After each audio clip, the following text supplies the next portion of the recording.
Bismillahirrahmanirrahim. Assalamualaikum warahmatullahi wabarakatuh. Waalaikumsalam warahmatullahi wabarakatuh. Alhamdulillahirabbil alamin. Hamdan katsiran tayyiban mubarakan fih. Mubarakan alaih kama yuhibbu rabbuna wa yarda.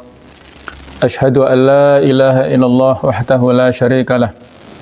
Syahadatan tunji qailaha yauman nadamah. Wa ashhadu anna Muhammadan abduhu wa rasuluh turja syafa'atuhu yaumal qiyamah.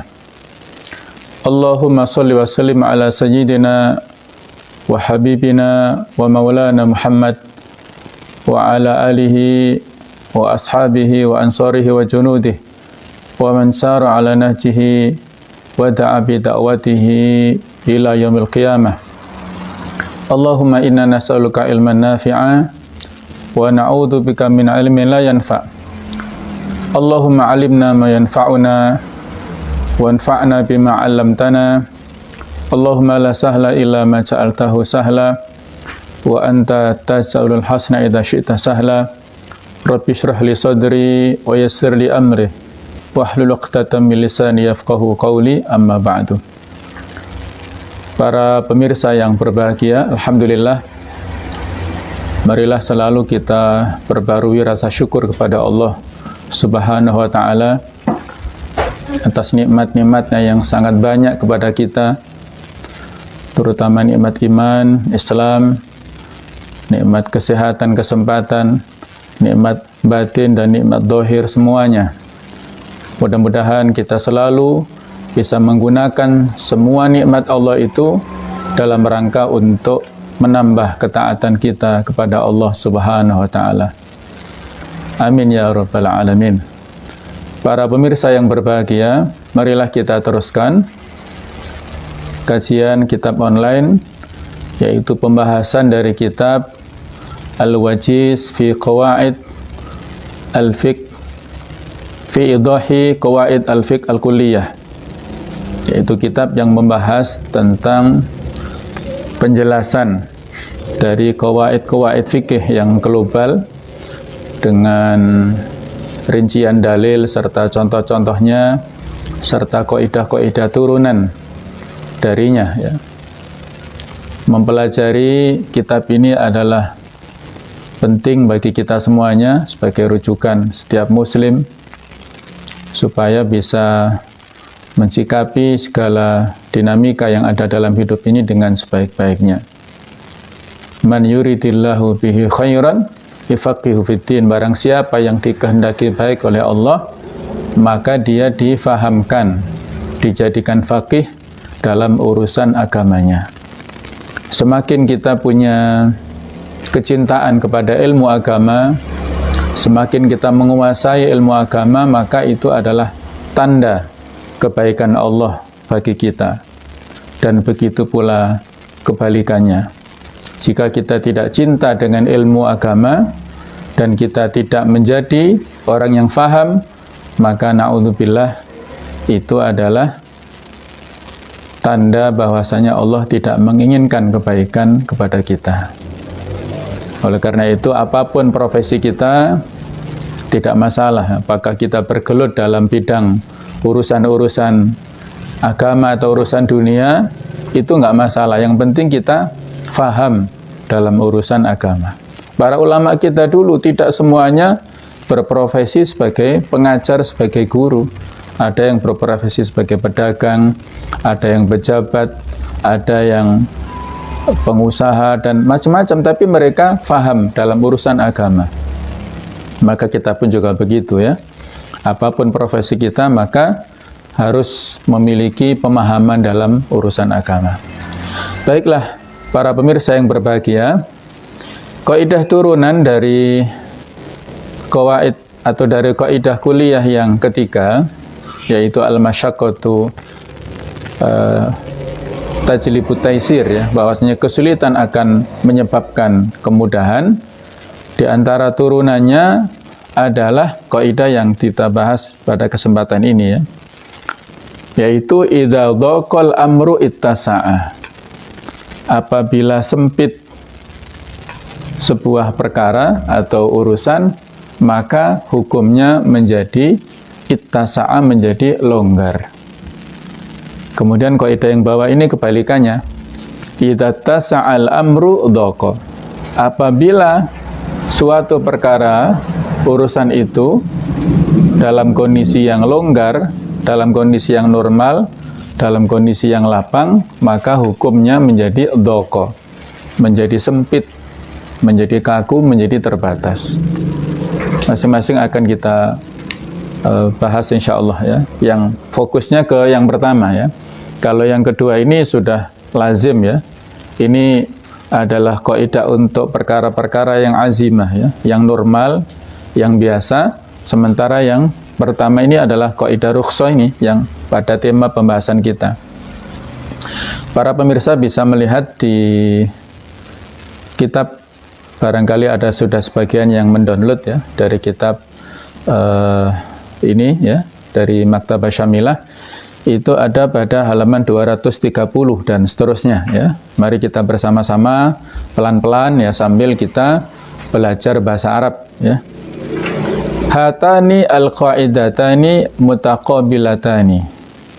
Dua macam kaidah ini yaitu idza dzaqal amru ittasa'a dan idza tasa'al amru dhaqa. Dua kaidah ini mutaqabilatani, yaitu saling bertentangan, saling berhadapan, kontradiktif, mutakhalifatani ya, dua-duanya saling kontradiktif, berlawanan. Wa maknahuma, dan makna keduanya adalah annahu idza dhaharat masyaqqatun fi amrin, ketika muncul terdapat sebuah kesulitan, kesusahan fi amrin, pada urusan tertentu ya. Amrin di sini isim nakirah. Fi amrin ma, dalam urusan apapun, urusan tertentu ya. Tidak dibatasi di sini, tapi dalam urusan apapun, fa yurakhasu fihi, maka diberikanlah kelonggaran, diberikanlah rukhsah, dispensasi di dalamnya, wa yuwassa, dan diberikan kelapangan. Fa idza zalatil masyaqqah atal amru ila makana. Ketika masyaqqahnya sudah hilang, maka atal amru, perkara itu kembali ila makana, kepada semula, kepada yang normal. Jadi idza zalat al masyaqqah atal amru ila makana, itu penjelasan untuk yang kaidah kedua ya. Kalau penjelasan kaidah yang pertama tadi idza dhaha annahu idza dhaharat masyaqqah, ketika muncul kesulitan atau kesusahan, suatu hal yang memberatkan dalam segala urusan, fayurakhasu fihi wa yuwassa', maka diberikan rukhsah, dispensasi, keringanan, diberikan kelonggaran. Kalau sudah hilang masyaqqah itu, hal yang memberatkan, hal yang menyulitkan, hal yang membuat kita susah melakukan, maka perkaranya, hukumnya kembali kepada hukum asal. Penjelasan lebih lanjut tentang kaidah ini adalah ay annahu idza hasalat daruratun 'aridatun li syakhsi awil jamaah. Artinya adalah bahwa jika terjadi suatu hal yang darurat, yang penting, yang mendesak, 'aridatun li syakhsi, yang terjadi pada satu orang atau pada seseorang, awil jamaah, atau pada komunitas. Jadi darurat ini apakah terjadi pada personal ataukah kepada komunitas, au tara'a dzarfun istithna'iyun, atau tiba-tiba saja datang suatu kondisi yang menjadi pengecualian. Asbaha ma'ahul hukmul asliyu lil halatil adiyati, yang mana hukum asal daripada perkara ini pada kondisi yang normal itu menjadi muharrijan lil mukallafin wa murhiqan lahum, menjadi sesuatu yang menyulitkan, membuat capek orang-orang yang mendapatkan beban taklif, hatta yaj'alahum fi dhikin minat tadbiq, sehingga mereka menjadi sulit untuk melaksanakan beban-beban taklif ini. Fa innahu yukhaffaf anhum wa yuwassa' alaihim. Maka karena kondisi itulah sehingga diringankan dari mereka dan diberikan kelonggaran untuk mereka. Hatta yashula madamat tilka daruratu qa'imah, sehingga pelaksanaannya itu menjadi mudah. Selama apa? Catatannya adalah madamat tilka darurah qa'imah, selama hal yang disebut darurat, hal yang disebut mendesak dan penting itu terjadi. Waqi'atun muhaqqaqatun, ya, terdapat secara jelas. Fa idzan farajat ad-darurah, ketika hal yang disebut darurah itu hilang, sudah sirna dan sudah tidak ada lagi, wazalat adu atau wazalat dan sudah hilang, ada al-hukmu ila aslihi, maka hukum itu kembali kepada asalnya. Apakah dia perintah ataukah larangan? Nah, hukum asal pada zaman dulu kan hanya seperti itu, ya. Para sahabat ketika mendapatkan khitab atau redaksi dari Rasulullah SAW itu kan hanya ada dua pilihan.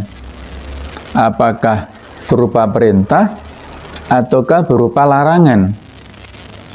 Mereka pada saat mendapatkan perintah langsung dilaksanakan, ketika mendapatkan larangan ditinggalkan, tidak ada semacam tabayun, ya, atau klarifikasi. Ya Rasulullah, kira-kira perintah ini hukumnya wajib atau sunnah?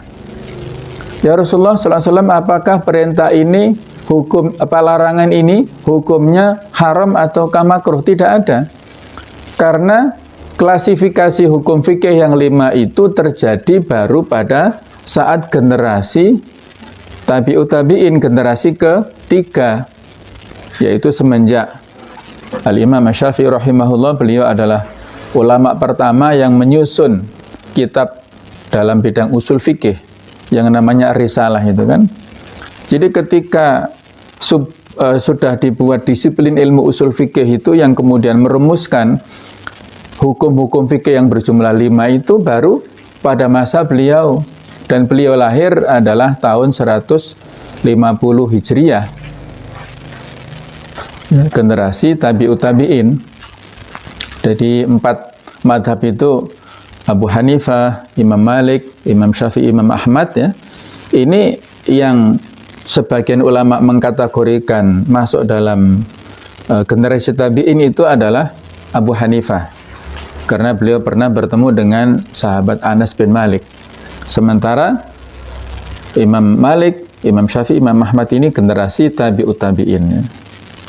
Nah, masalah disiplin ilmu usul fikih ini kemudian berkembang berikutnya. Ilmu fikihnya itu adalah pada saat sesudah disusunnya kitab Ar-Risalah itu. Jadi 5 hukum fikih, wajib, sunnah, mubah, haram, makruh, itu baru datang berikutnya.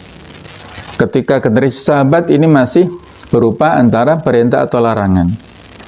Perintah mereka sami'na wa ata'na untuk melaksanakan, ketika larangan sami'na wa ata'na untuk menjauhinya. Itulah generasi sahabat, ya, yang luar biasa. Mereka hebatnya luar biasa.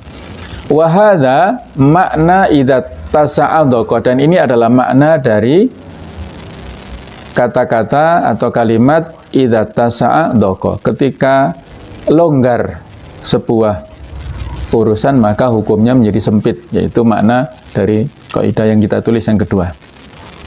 Wa fil haqiqah hadza sya'nur rukhas kulluha atau kulliha idza tarra al insanu tarakhasa wa idza zalatil asbab al-mujibah litarkhis adal amru ilal azimah allati kana 'alaiha. Dan pada hakikatnya ini adalah perkara tentang rukhsah. Rukhsah semuanya. Rukhsah jamak dari rukhsah. Semuanya ya. Kulliha idza taral insan, ketika manusia dalam keadaan yang terpaksa, muttar ya, dalam keadaan yang terpaksa, tarakhasa, maka dia mendapatkan keringanan, mendapatkan dispensasi. Wa idza zalatil asbab al-mujibah, ketika sebab-sebab yang mengharuskan rukhsah itu hilang, maka adal amru ilal azimah. Urusan itu kembali kepada al-azimah, kepada yang normal yang ada sebelumnya. Baik, itu makna ya yang bisa kita pahami dari kaidah idza dhaqal amru ittasa'a ya, dan kebalikannya adalah wa idza ittasa'al amru dhaqa ya. Nanti bisa kita jabarkan lebih detail ya, contoh-contohnya, aplikasinya dalam kehidupan kita sehari-hari. Dalil dari kaidah ini dari Al-Quran dan dari Sunnah. Mohon bisa menyempatkan buka mushaf masing-masing surat An-Nisa ya, ayat 101 sampai 103, supaya kita mendapatkan barokah dari majelis ini ya. Kita akan baca dan tadaburi singkat ayat-ayat ini ya, karena ayat ini memiliki makna yang luas ya, dan menjadi dasar pijakan dari pembahasan kaidah kita pada kesempatan kali ini. Adillatu hatainil qaidataini, dalil-dalil dua kaidah ini. Lihatainil qaidataini adillatun katsirah minal kitabi wa sunnah nadkuru minha. Kaidah-kaidah dua ini memiliki dalil-dalil yang banyak, baik itu dari Al-Quran ataupun dari sunnah hadis. Nadkuru minha, kita sebutkan sebagiannya saja. Awalan, yang pertama minal kitab, dari Al-Quran. Qauluhu subhanahu wa ta'ala, firman Allah subhanahu wa ta'ala, surat An-Nisa 101. Wa idza darabtum fil ardi falaysa 'alaikum junahun an taqsuru minas shalah in khiftum ay yaftinakumul ladzina kafaru innal kafirina kanu lakum aduwwam mubina. Wa idza darabtum maknanya adalah wa idza safartum, ketika kalian melakukan perjalanan fil ardi, di muka bumi, falaisa alaikum junahun, maka tidak ada salahnya atas kalian antaksuru minas sholati, apabila kalian meringkas solat, mengqasar solat. In khiftum ayyaftinakumul ladzina kafaru, jika kalian khawatir terhadap serangan orang-orang kafir. Innal kafirina kanu lakum aduwwam mubina, sesungguhnya orang-orang kafir mereka itulah musuh yang nyata. An-Nisa 101 dulu ya. Nanti 102 kita teruskan. Bisa dibuka di tafsir Al-Imam Al-Qurtubi ya, tentang penjelasan dari ayat 101 surat An-Nisa. Beliau menyebutkan ada 10 poin pembahasan. Saya kutip sebagian saja ya, dari 10 poin pembahasan dari Imam Al-Qurtubi itu. Bagi yang ingin lebih jauh nanti bisa dibuka ya secara langsung tafsir Al-Qurtubi. Beliau menyampaikan tentang ayat ini, memberikan komentar. Poin yang pertama adalah tentang hukum qasar ini. Kita sebutkan sebagian di sini ya. Hukum mengqasar sholat di saat safar. Ini ringkasannya, tapi penjelasannya sebagian akan kita sebutkan. Penjelasannya banyak, tapi yang penting-penting adalah sebagai berikut. Hukum mengqashar sholat pada saat safar itu pendapat pertama mengatakan wajib, fardu. Ya. Di antaranya yang berpendapat ini adalah Umar bin Abdul Aziz dan ulama yang lainnya. Di Umar bin Abdul Aziz kita tahu beliau seorang khalifah ya, dan di samping seorang pejabat, beliau seorang alim, menjadi rujukan umat saat itu ya. Jadi beliau mengatakan bahwa mengqashar sholat pada saat safar itu hukumnya wajib berdasarkan hadis dari Aisyah radhiyallahu anha, furidatis sholatu rakaataini. Sholat itu diwajibkan 2 rakaat. Nah, itu hadis dari Aisyah. Tapi hadis ini mendapatkan semacam ittirab ya, sebuah hal yang bertolak belakang. Kenapa? Karena Aisyah itu yang menjadi perawi hadis ini, ternyata Aisyah ini pada saat melaksanakan prakteknya, beliau sholatnya pada saat menjadi musafir itu beliau menyempurnakan ya. Ini menjadi ittirab, jadi seolah-olah kontradiktif antara yang diriwayatkan dengan yang dilaksanakan. Nah, jadi dalil yang pertama ini seolah merdud ya, seolah tertolak. Ada lagi penguat dari hadis lain, riwayat dari Umar serta Ibnu Abbas. Inna sholata furidat fil hadari arba'an. Sholat itu diwajibkan pada saat orang mukim ya, tidak bepergian, itu 4. Wa fis safari rakaataini. Pada safar itu 2 rakaat. Wa fil khaufi rakaah. Dan pada saat kondisi perang, dalam kondisi ketakutan itu 1 rakaat. Ini hadis riwayat Muslim ya. Tapi sepertinya ini dikembalikan qaul Umar dan Ibnu Abbas ya. Allah a'lam bishawab ya. Jadi itu hukum yang pertama, fardu atau wajib. Hukum yang kedua, ini adalah jumhur ulama mengatakan hukum mengqashar sholat pada saat safar itu sunnah. Dan termasuk di dalamnya adalah mazhab Syafi'i ya, itu menghukumi sunnah. Sedangkan mazhab Malik ini ada perbedaan, at-takhyir atau mubah lil musafir, untuk orang yang bepergian.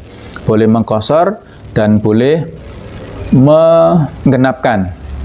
Tapi menurut sebagian riwayat, beliau mensunahkan juga ya. Jadi memang sangat banyak atau normal satu madhab perbedaan pendapat itu tidak masalah ya, banyak sekali.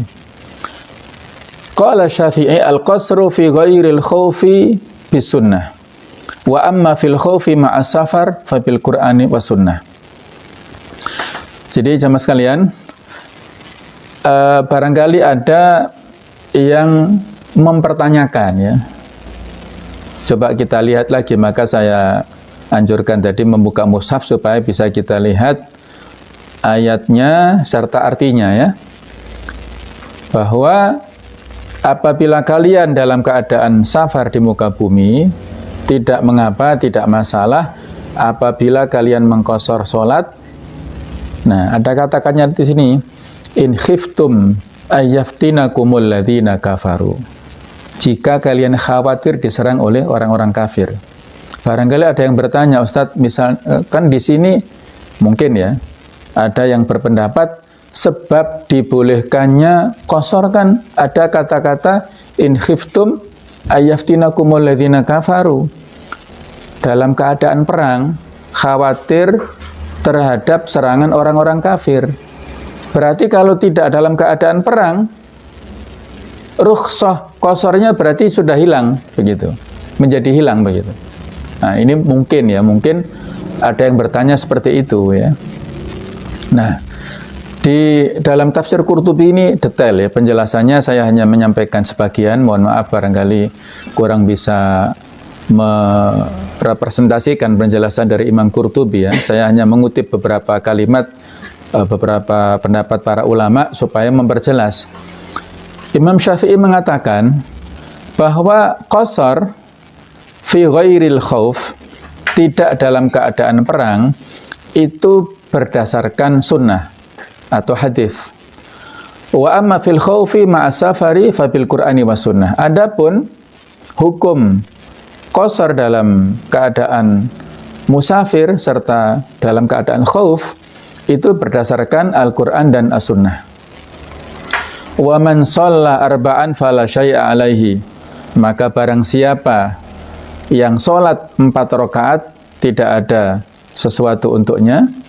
Wala uhibbu li ahadin an yutimma fis safar, dan aku tidak suka kepada seseorang untuk sholat secara sempurna dalam kondisi musafir, raghbatan anis sunnah, apabila motivasinya itu dia tidak suka terhadap sunnah.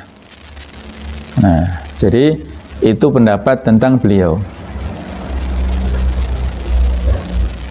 Kemudian Umar bin Khattab itu pernah bertanya kepada Rasulullah SAW tentang qasar pada saat bepergian min ghairi khaufin, tetapi tidak dalam keadaan perang.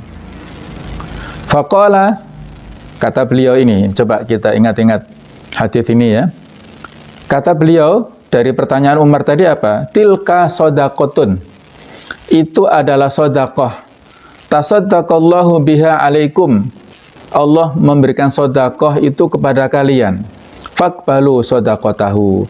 Maka terimalah sedekah dari Allah. Bonus ya dari Allah.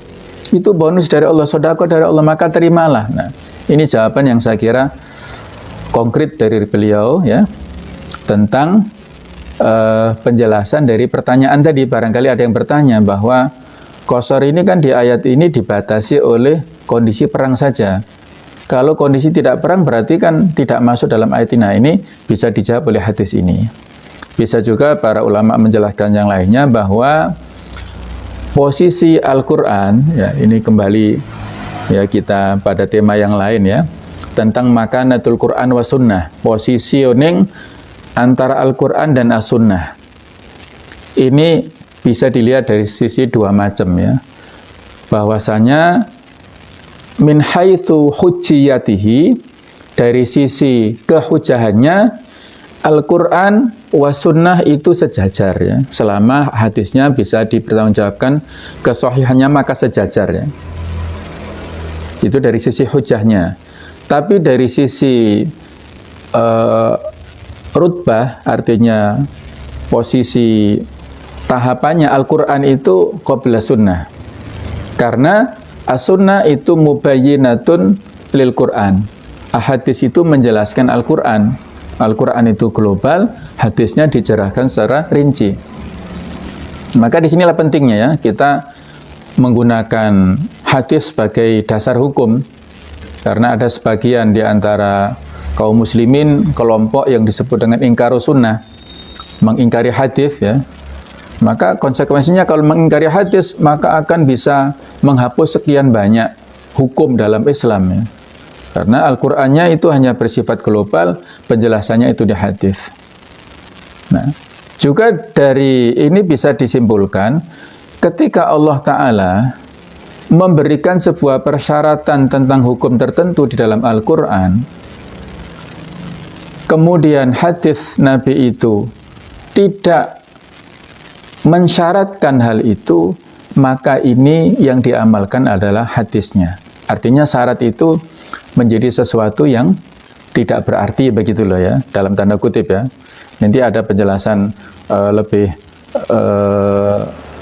lengkapnya dari perkataan sebagian ulama. Kemudian para pemirsa yang berbahagia, ini kita masih di ayat ini supaya lebih jelas. Ada riwayat dari Ali bin Abi Thalib. Beliau kita kenal seorang ulama juga, fuqaha juga dari kalangan sahabat.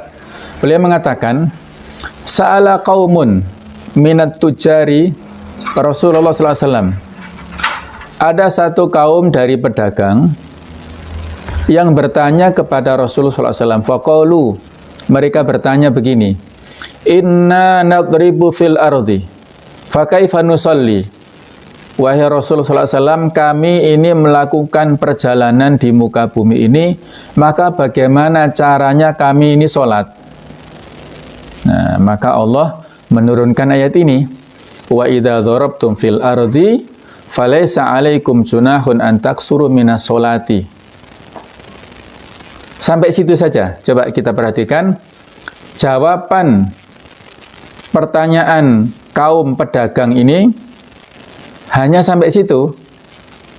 Tidak ada halangan bagi kalian untuk melakukan sholat, titik. Tsumma inqata al-kalam, terputus pembicaraannya. Falamma kana ba'da dzalika bihaul, maka sesudah lewat 1 tahun dari peristiwa itu, ghaza Rasulullah sallallahu alaihi wasallam, maka beliau beliau berperang ya. Jadi setelah lewat 1 tahun beliau berperang, fa shalat zuhur. Beliau salat zuhur. Faqala al-musyrikun, orang-orang musyrik mengatakan, laqad amkanakum Muhammad wa ashabuhu min zuhurihim. Hal syaddatum alaihim. Sekarang ini kalian memungkinkan untuk menyerang Nabi Muhammad bersama dengan sahabat-sahabatnya dari belakang mereka. Tidak ada kesempatan lain. Coba kita serang bersama-sama, mungkin begitu ya. Makna umumnya begitu ya. Kita serang mereka, mumpung mereka sedang sholat. Karena kalau mereka sholat itu khusyuknya luar biasa, sehingga kita sangat mungkin untuk membunuh dan menyerang mereka. Faqala qailun minhum, maka salah seorang di antara mereka berkata, innalahum ukhra fi athariha. Mereka masih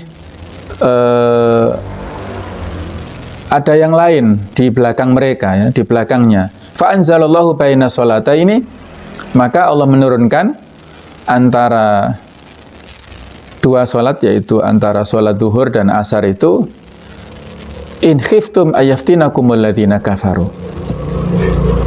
Jadi penggalan dari ayat ini, potongan yang bagian yang kedua itu diturunkan setahun sesudah potongan ayat yang pertama. Nah, ini memang nggak masalah. Jadi tidak mesti satu surat kemudian satu ayat itu turun sekaligus ya. Kalau satu surat pastilah ya berbeda-beda ya. Kalau yang panjang-panjang, satu ayat pun kalau ini panjang bisa jadi turunnya itu masanya berbeda sesuai dengan konteks atau dengan peristiwa yang terjadi saat itu. Nah, berarti apa? Dari sababun nuzul ini berarti apa? Antaksur minas sholati itu titik. Kalamnya sudah sempurna. In khiftum ayaftinakumul ladzina kafaru itu kalimat baru. Begitu. Nah, jadi ini apa? Berarti membantah bahwa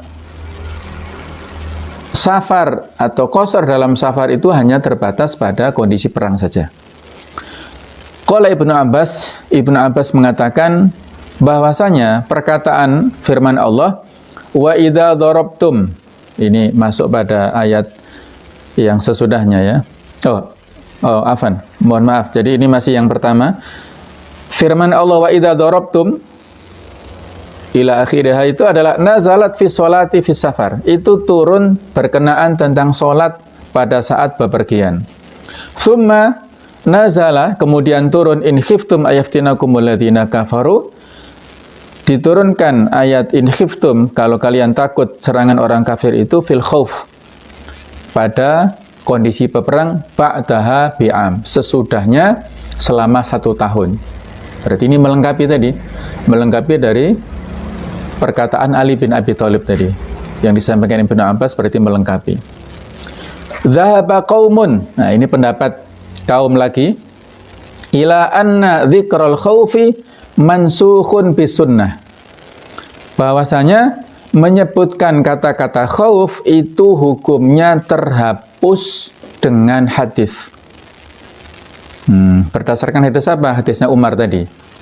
Pertanyaan dari Umar tadi ya kepada Rasulullah SAW yang sudah kita sampaikan tentang masalah hukum mengqasar dalam kondisi safar tadi, yang jawaban beliau itu adalah sedekah dari Allah. Itu menghapus Hadhihi sunnah nasikhatun li ayat Al-Quran ini ya, menghapuskan. Ini sudah kita singgung tentang nasikh wal mansukh gitu ya.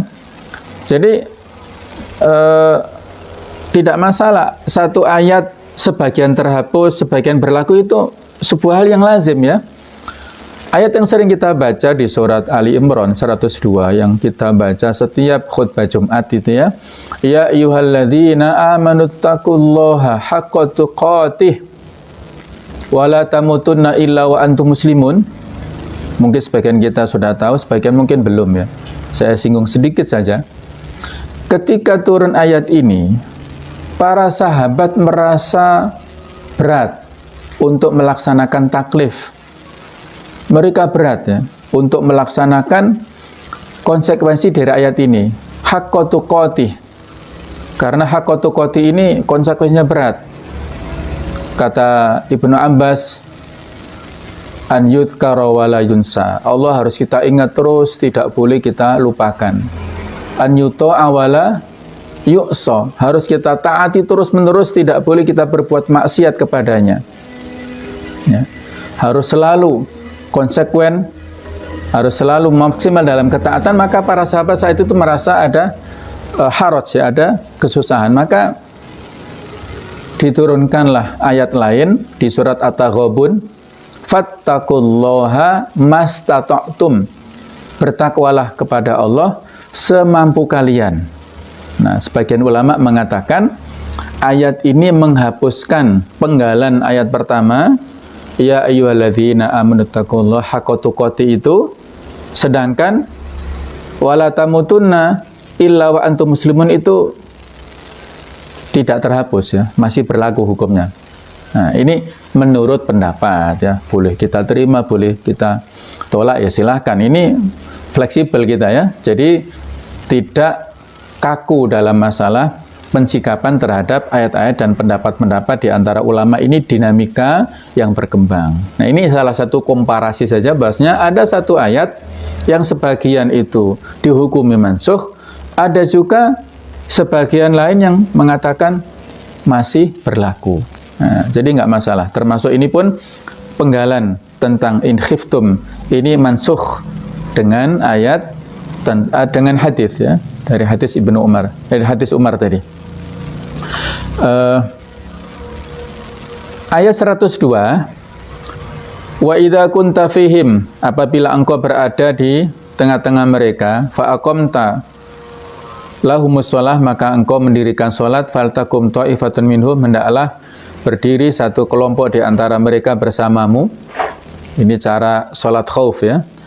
Wal ya'khudhu aslihatahum, hendaklah mereka mengambil senjata-senjata mereka. Fa idza sajadu, ketika mereka sujud, falyakunu mi waraikum, maka hendaklah mereka berada di belakang kalian.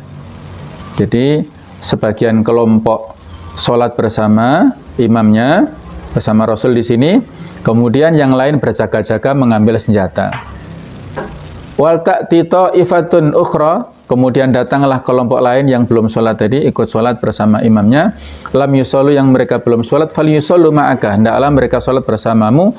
Wal ya'khudhu hidrahum, hendaklah mereka waspada, hati-hati. Wa aslihatahum, dan hendaklah mengambil senjata-senjata mereka. Watalladzina kafaru, orang-orang kafir itu menginginkan lau takhfuluna an aslihatikum, seandainya kalian lalai dari senjata-senjata kalian, wa amti'atikum, dan barang dagangan atau berharga kalian, fayamiluna alaikum mailata wahida, sehingga mereka akan menyerang sekaligus kepada kalian. Wala junah alaikum in kana bikum adam mimatorin au kuntum maradha an tadau aslihatakum, tidak ada dosa atas kalian apabila dalam keadaan sakit ataupun dalam keadaan hujan ya, apabila kalian ada hambatan-hambatan dalam keadaan yang sakit, untuk tidak mengangkat senjata kalian. Wa khudhu hidrakum, waspadalah kalian, innallaha a'adda lil kafirina adzaban muhina, Allah menyiapkan untuk orang-orang kafir adab yang pedih. Jadi dua ayat ini adalah dasar untuk kaidah kita yang pertama. Saya bacakan sebentar di sini komentar 102 ya, 102 dari Abdullah bin Abbas. Dari ulama Abi Ayyash Az-Zarqi ya, beliau mengatakan kunna ma'a Rasulullah sallallahu alaihi wasallam bi Asfan. Kami dulu pernah bersama dengan Nabi sallallahu alaihi wasallam di sebuah tempat namanya Asfan. Fastaqbalanal musyrikun, maka kita berhadapan dengan orang-orang musyrik. Di kalangan mereka itu masih ada Khalid bin Walid, saat itu belum masuk Islam. Wahum bainana wa bainal qiblah, posisi mereka itu antara kami dengan kiblat. Jadi posisinya kebetulan ke arah kiblat. Fa shalla bina sallallahu alaihi wasallam adzuhur, maka beliau salat bersama kami salat zuhur ya. Dan setelah itu Jibril menurunkan ayat 102 surat An-Nisa ini. Antara salat zuhur dan salat asar itu. Dan bahwasanya karena peristiwa itulah sesudahnya yang menjadikan Khalid bin Walid pada akhirnya masuk Islam. Itu setelah peristiwa itu ya. Dan para ulama berbeda pendapat berapa kali Rasulullah SAW sholat khauf pada saat kondisi perang. Sebagian mengatakan 10 kali, sebagian mengatakan 24 kali. Nah, itu perbedaan di kalangan ulama tentang masalah-masalah seperti ini, itu hal yang lazim ya, tidak perlu kita permasalahkan. Jadi kita tidak bicara teknis masalah teknis sholat khaufnya, bukan ya. Kita bisa membaca referensinya di beberapa penjelasan hadis. Ya, ada yang langsung menjadi 2 shaf barisan, ya, menjadi shaf 2 shaf ya. Ketika rakaat pertama itu semuanya ikut, berdirinya ikut, rukunya ikut, tapi ketika sujud itu hanya shaf yang pertama saja yang sujud, shaf yang kedua itu tetap i'tidal, berdiri dengan mengangkat senjata pada saat sholat itu. Nah, kemudian ketika sudah rakaat yang kedua itu berganti ya, berganti, yang ke pertama itu mundur dan yang shaf yang kedua itulah yang maju, seperti itu. Allah alam, itu penjelasan detail tentang sholat khauf ya, di hadis-hadis yang sangat beragam, karena beliau sudah berkali-kali, 10 kali, 24 kali tadi ya, sehingga bentuknya macam-macam. Fafil ayata ini, kita kembali ke buku ya, di dalam 2 ayat itu, yang pertama tadi 101 dan 102, dalilul qaidah al-ula, dalil untuk kaidah pertama, haitsu innallaha subhanahu khaffafa 'alal mu'minin, bahwasanya Allah Ta'ala meringankan kepada orang-orang mukmin fi halil khauf, pada kondisi yang takut. Fa abaha lahum qasra sholati, maka memberikan atau membolehkan untuk mereka mengqasar salat, wa taghyira kaifiyati adaiha, dan merubah tata cara pelaksanaannya. Wa syara lahum salatul khauf, ya, salatul khauf, dan memberikan syariat kepada mereka pelaksanaan salat khauf. Sedangkan ayat yang ketiga, fa idza qadaitumus sholata, kalau kalian sudah selesai melaksanakan salat, fadkurullaha qiyaman wa qu'uda, ingatlah, menyebutlah nama Allah dalam keadaan berdiri ataupun duduk, wa ala junubikum, dalam keadaan berbaring, fa idzat ma'nantum, kalau sudah kondisi aman, tentram, nyaman, fa'aqimus sholah, maka tegakkanlah sholat, inna sholata kanat alal mu'minina kitaban mawquta, sesungguhnya sholat itu sudah ditetapkan, sudah ditentukan untuk orang-orang mukmin. Jadi 103 ini dalil untuk kaidah yang kedua.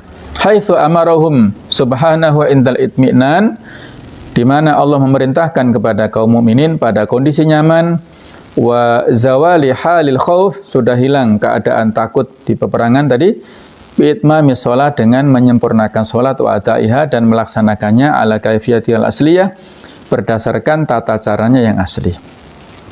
Jadi ini kaidah dalil yang ini ya, dari Al-Quran. Sedangkan dari hadis ya, minha, di antara hadisnya adalah ini,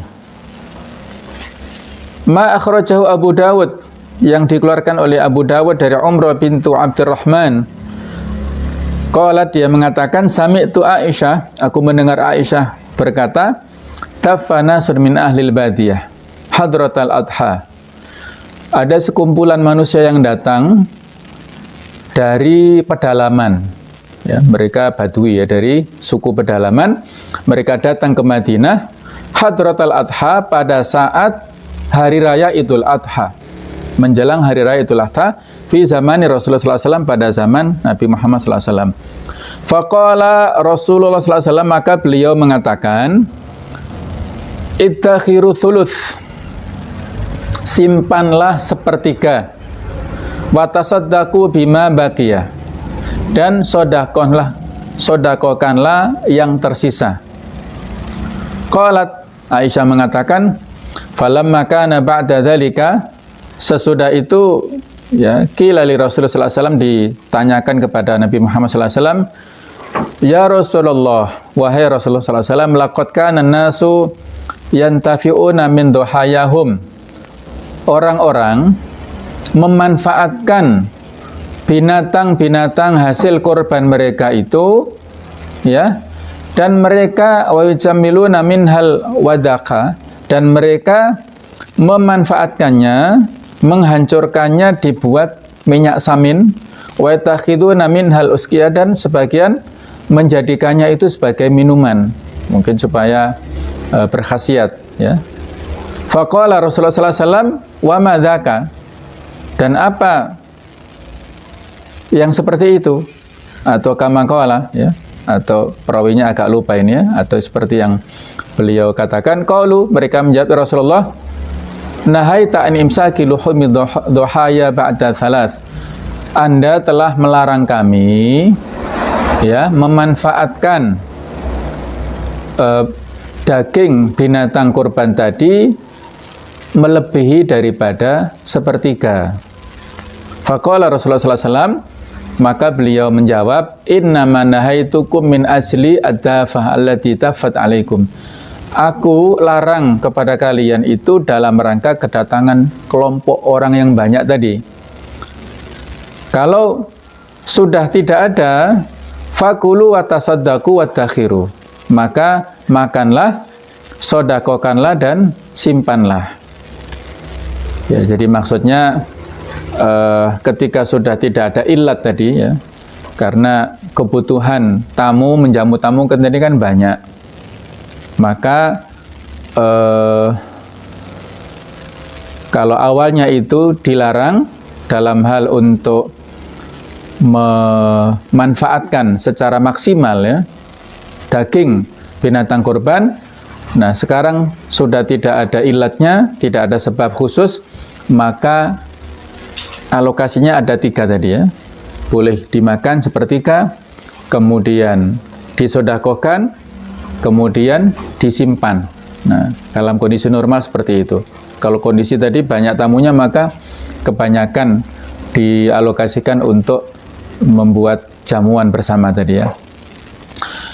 Wa fi riwayah An-Nabi Syah, dari riwayat yang lain, beliau mengatakan, qala Rasulullah SAW, inna kunna nahainakum, sesungguhnya kami melarang kepada kalian an luhumiha, dari daging binatang kurban, antakuluha fauqa salas, memakan melebihi daripada sepertiga, likai tasa'akum, supaya memberikan kelonggaran kepada kalian. Faqad Allahu bisa'ati, maka Allah telah mendatangkan kelonggaran saat ini. Fakulu wadakhiru wadajiru, maka makanlah kalian dan simpanlah, serta sebagian sodakohkanlah. Itajiru di sini yang makna yang pas adalah tasodaku, ya, bukan untuk diperjualbelikan, ya. Bisa difahami, ya. Jadi hadis ini memberikan penjelasan kepada kita ketika dalam kondisi yang sempit. Nah, ini tadi urusannya sempit, maksudnya sempit itu ada ketat, ya, diperketat, ya. Kalau urusannya itu sempit, maka itasa'a, maka longgar hukumnya, ya. Tapi kalau dalam kondisi sempit, maka menjadi dalam kondisi longgar, maka menjadi sempit, menjadi ketat. Kita baca dulu karena waktunya terbatas, ya. Faqad naha Rasulullah sallallahu alaihi wasallam an itikhari luhumil adhahi fauqa thalath au fauqa thuluth. Sebelumnya Nabi sallallahu alaihi wasallam melarang menyimpan daging-daging kurban itu melebihi daripada sepertiga. Lamma dhaqal amru alal muslimin, ketika urusan itu sempit terhadap orang-orang muslimin, lil hajah, karena kebutuhan tadi, kedatangan rombongan yang banyak tadi, maka mereka tidak boleh makan banyak-banyak, ya, hanya sepertiga saja, 2/3-nya itu disodakohkan, ya, untuk persiapan tadi yang datang itu. Falamma ittasa'a al-amru, ketika sudah longgar urusan perkara kaum muslimin, wazalat al-hajah, dan hilang kebutuhan, roja al-amru ila aslihi, kembalilah urusan kepada aslinya, fabahalahum al-ittikhar, maka diperbolehkan untuk mereka menyimpan serta memanfaatkannya sebagaimana yang sebelumnya, ya. Faidan, sehingga la taktasiru dilalatu hatainil ayataini ala tarakhus inta tawari, bal tadulani ayatun ala jawazi nau'in minat tadyiq ala nasi li salih unasin akharin. Tidak terbatas dua dalil dari dua ayat tentang rukhsah, keringanan inda tawari, pada saat kondisi-kondisi tertentu, ya, tiba-tiba. Bahkan keduanya menunjukkan bolehnya memanfaatkan, ya, kondisi tersebut dalam kondisi atau dalam suasana yang at-tadyiq, ya, apabila dalam kondisi yang terjepit atau yang sempit pada manusia, li salihi unasin akhirin, untuk kebaikan orang-orang yang lainnya pada saat kebutuhan yang mendesak.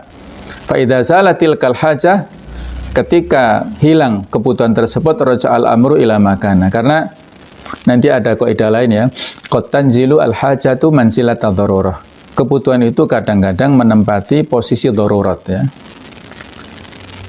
Qabla nuzuli tilkal hajah fa ma sabaqa minas sunnah dalilun ala dzalik. Baik, yang terakhir dari penjelasan kaidah dan contoh-contoh dan dalilnya tadi, min furu'i hadil kaidah wa amsalatiha, dari cabang-cabang kaidah ini dan contoh-contohnya. Al-madinu idza kana mu'siran, orang yang berhutang pada kondisi sulit, belum punya uang untuk membayar utangnya. Wala kafila lahu bil mal, dan tidak ada yang menjamin, ya, tidak ada jaminannya, baik itu orang ataupun tidak ada dalam bentuk barang, ya, dia tidak ada. Yutraku ila waqtil muyassarah, maka ditinggalkan untuknya sampai waktu dia mudah, longgar, sampai dia bisa membayar utangnya.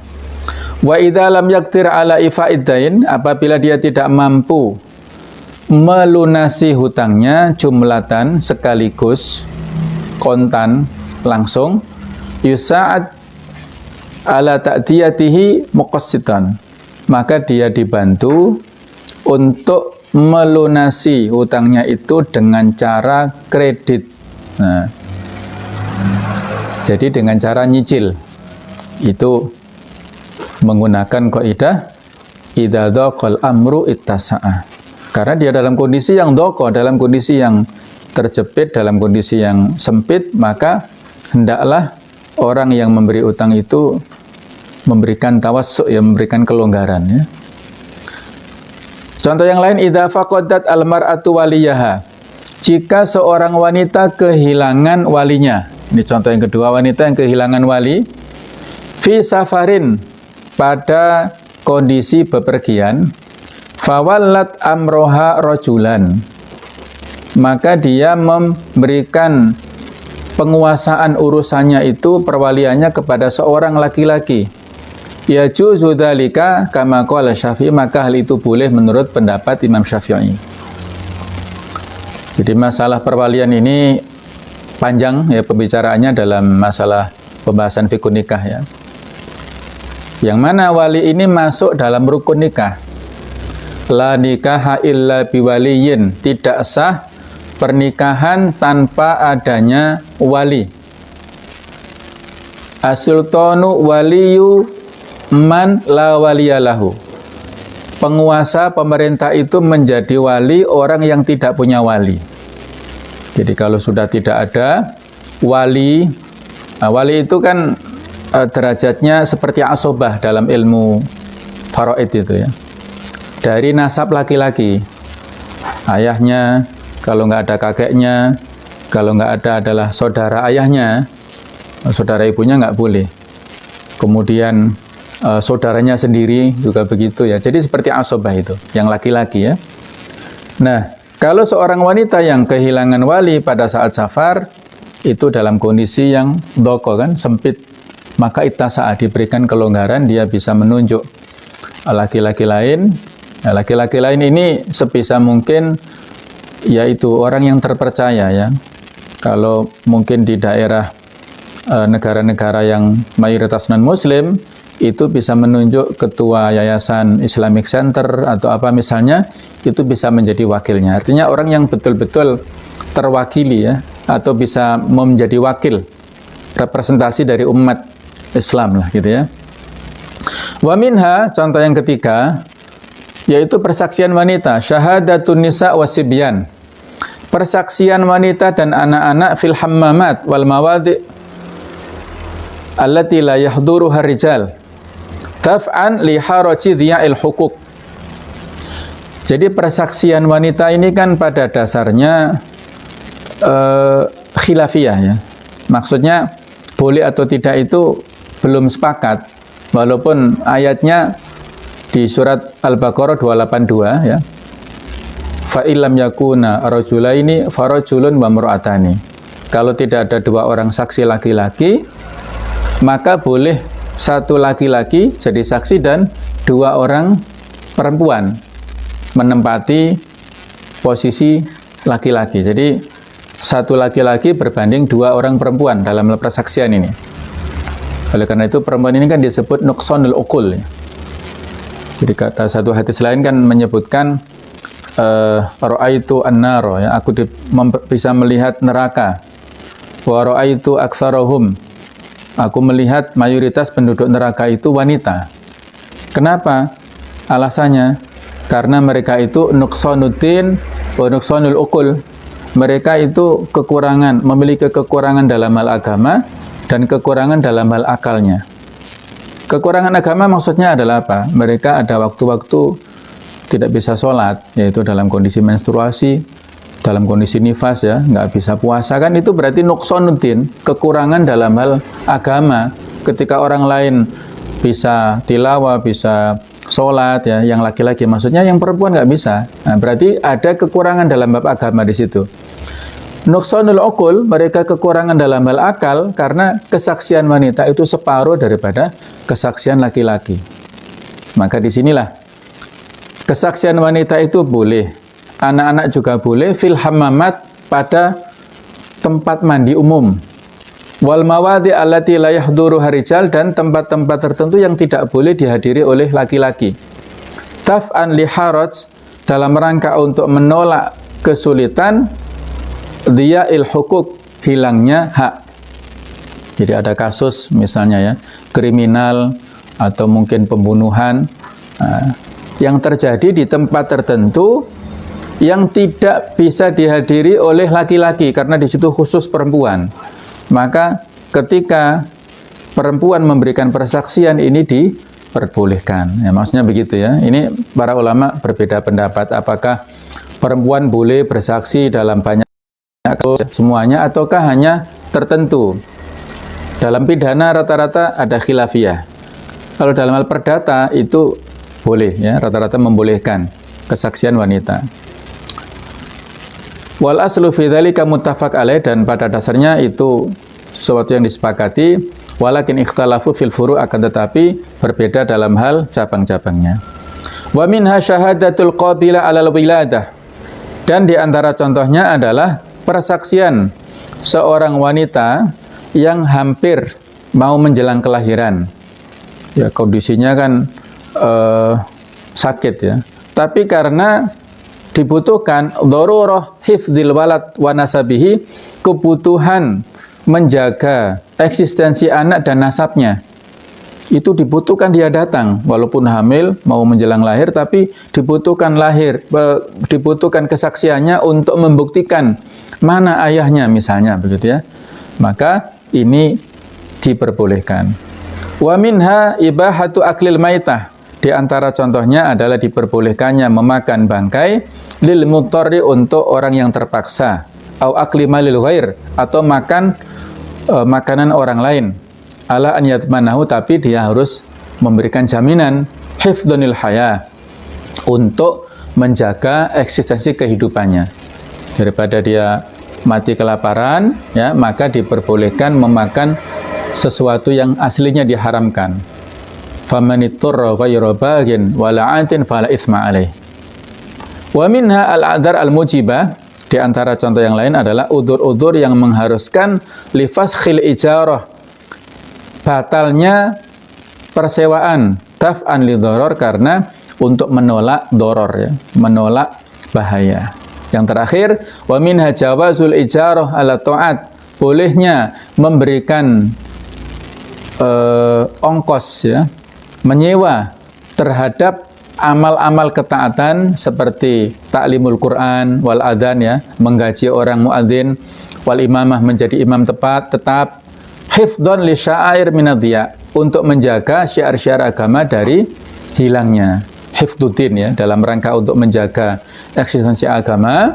Orang-orang yang berkiprah di dalam bidang agama, apakah pengajar Al-Quran, apakah yang melakukan adzan, apakah imam di sebuah masjid tertentu, apakah mubalik, ya, penceramah, ini diperbolehkan untuk mendapatkan ongkos, ya, mendapatkan ujrah, mendapatkan ongkos dari amalnya. Bukan semata-mata ketaatan kok dibayar, bukan, tetapi di sini karena jasanya untuk umat yang telah memberikan pencerahan, ya, menghidupkan syiar agama dalam umat, ya, itu mereka diberikan apresiasi atas jasanya itu. Allahu a'lam bishawab. Karena waktu yang terbatas, ya, sehingga tidak ada tanya jawab untuk kesempatan ini. Bagi yang bertanya, monggo silakan disampaikan lewat kolom komentar. Mudah-mudahan Allah Ta'ala memahamkan kepada kita, memudahkan kepada kita untuk beragama dengan sebaik-baiknya, dan memberikan hidayah kepada kita terus-menerus sampai kita istiqomah akhir hayat dalam keadaan yang husnul khotimah. Subhanakallahumma wa bihamdik, asyhadu an la ilaha illa anta, astaghfiruka wa atubu ilaik. Wassalamualaikum warahmatullahi wabarakatuh. Waalaikumsalam warahmatullahi wabarakatuh.